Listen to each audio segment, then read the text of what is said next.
Yo, what is up guys? Delboy here, aka Blue Collar Sports TV. Hope you guys are doing well. If you've not subbed already and you like the content, please feel free to hit that subscribe button. Really helps me out, and also smash that like. It would be much appreciated. So, this past weekend we have just had a great welterweight unification fight between Errol Spence Jr. and Shawn Porter.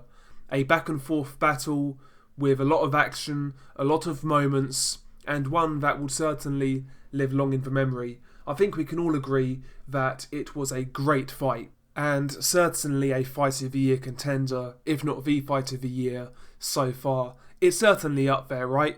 Excellent fight. As I said, I think we can all agree on that. But since this fight has happened, I've not seen many people's takes on the fight, but I've seen a lot of video titles out there, and I've seen quite a few comments online suggesting that this fight was a robbery. And I really wanted to pose the question to you guys, my audience. I know that sounds cringy. You're not my audience, you are a part of a Blue Collar Sports TV family. How about that? But I wanted to pose the question, did you guys think this was a robbery? I will also put up a poll on my community section on my channel, and I will obviously pin this video to that community poll. But yeah, so listen, I felt the fight personally was extremely close. One that could have gone either way, as far as I'm concerned. I can certainly see a case for Shawn Porter winning this fight. You know, he was the guy who was throwing more punches, his output was greater, and, you know, he himself landed some great shots to body and head. You know, he was doing very good, especially in the first sort of 7-8 rounds of utilising the angles, using that double jab, coming in at the angle and giving Errol Spence all type of problems. So Shawn Porter certainly had a lot of success, and, you know, if you scored this fight to him, I wouldn't call you crazy at all. He certainly has an argument to say he won this fight. However, that doesn't necessarily mean it was a robbery as far as I'm concerned. In fact, second time watching it, I actually scored the fight even, but because of a knockdown, that basically won the fight for Errol Spence on my card. I felt it was razor close. I really did. And a fight that could have gone either way. And, you know, just because Errol Spence Jr. got the decision doesn't necessarily mean it was a gift decision. Yes, I felt two of the cards were way too wide, but vice versa, I felt, you know, the card that Shawn Porter got was quite wide. So there you go. It is what it is. But the decision itself, for me, wasn't a robbery. I could have seen this fight going either way. Another thing I wanted to point out that I noticed in this fight was, obviously, as I mentioned, Shawn Porter had a greater output of punches. I think we can all agree, right? And I noticed this a lot with fighters who throw a lot of punches or flurry in punches. Sometimes these guys and their work rate will get too much credit on scorecards. And hear me out. There's a few examples I can give. And in this fight in particular, Errol Spence was actually catching a fair few shots at the top of his gloves. And he was deflecting shots on his shoulder as well. He wasn't getting hit with all of these shots. He was actually blocking a fair few of Shawn Porter's shots. And I never noticed that until second time watching. He actually did a decent job of blocking a fair few shots on the gloves. Again, I'm not saying he blocked all the shots. I'm not saying Porter didn't land anything, because he landed a lot. But a fair few were also, you know, blocked on the gloves.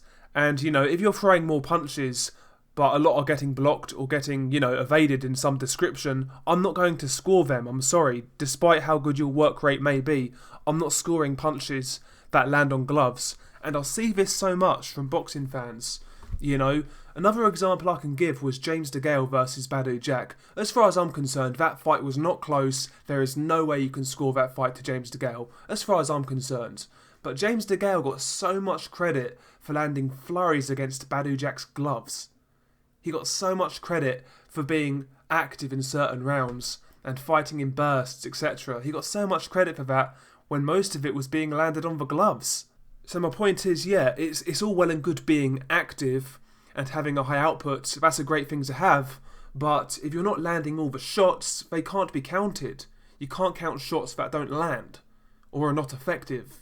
So, yeah, Porter had a greater work rate, not arguing with you, but go back and watch it. All of these shots weren't getting through. A fair few were getting caught on the gloves, and yeah, they are not scoring shots. Yes, it makes a sound. Yes, sometimes it looks like it lands, but they are not scoring shots. They're not. And, as for Errol Spence and his work, one thing I didn't like about Errol Spence's performance, one thing I felt he should have got reprimanded for, was the low blows. And I can see why people felt Shawn Porter was unfairly treated by the referee. Errol Spence's low blows in this fight were excessive, to the point where he should have got a stern warning and then points deducted. His low blows in this fight were that bad. So if you're coming at me from that perspective and saying, well, listen, the scorecards themselves weren't necessarily robberies, but if the referee did his job, Porter should have won this fight, I can get that. I can buy that. But, scoring the fight as it played out and adhering to how it was actually officiated, then I can't really call this fight a robbery in terms of the scorecards. I really can't. I felt it was razor close, could have gone either way, but in terms of the scorecards, I can't call it a robbery. The best argument you can have is the fact that Jack Reese really didn't do a good job of keeping on top of Errol Spence Jr.'s low blows, and for me, a lot of those low blows were intentional. I would say about 80-85% of Errol Spence's low blows were intentional. There were a few when he was getting his head pushed down, and sometimes that will make shots stray low, but other than that, for me, his low blows looked intentional. That was my gripe with Errol Spence in this fight, was the fouling. And Shawn Porter actually fought quite a clean fight. He really did. He himself gets a rap of being a dirty fighter, but I always thought that was overplayed. I don't think Shawn Porter is that dirty. Yes, he can get rough. At times he is a bit careless with the head, but I don't think it's as bad as some people make out. But regardless, it was what it was. It was a very good fight, close in my opinion. Could have gone either way, but, scoring this fight to Errol Spence by a point or two, I don't think it's the end of the world, if I'm being honest. But there we go, that's just my 2 cents. I'm intrigued to hear your thoughts, how you saw the fight, how you scored it, and what you thought of the final verdict. Share your thoughts below.